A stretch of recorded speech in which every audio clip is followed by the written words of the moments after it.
عالمی تبلیغی اجتماع ریونڈ 2025 کے پہلے مرحلے کا آغاز امیر جماعت مولانا نذر الرحمان صاحب دامت برکاتہم العالیہ کے فکر انگیز اور روح پرور بیان سے گزشتہ روز 6 نومبر بعد نماز عصر ہوا۔ اجتماع میں ملک بھر سے علماء، طلباء اور لاکھوں مسلمان شریک ہیں۔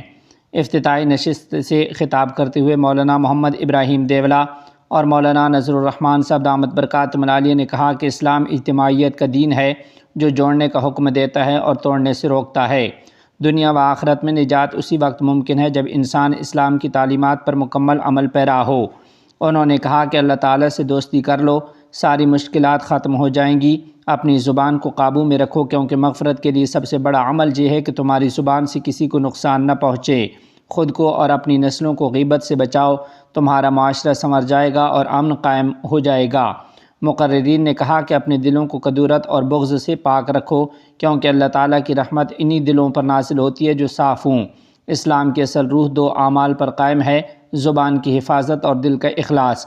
انہوں نے زور دیا کہ زندگی کا جتنا وقت حضور اکرم صلی اللہ علیہ وسلم کی محبت اور پیروی میں گزرے گا وہی تمہارے لیے نفع کا باعث بنے گا۔ دنیا کی محبت سے دلوں کو خالی کرو کیونکہ زندگی کا کوئی بھروسہ نہیں۔ اپنے جسم کے ساتھ اپنے دل کو بھی پاک رکھو، یہی اصل طہارت ہے۔ خطاب میں یہ بھی پیغام دیا گیا کہ آج امت مسلمہ پر مصائب و آلام کی بارش اس لیے ہے کہ دل نفرتوں سے بھر چکے ہیں۔ اسلام دلوں میں آئے بغیر عمل بیکار ہے اور اخلاق اسلام کی بنیادی اکائی ہے۔ اگر اخلاق ختم ہو جائیں تو عبادات بھی بے معنی رہ جاتی ہیں۔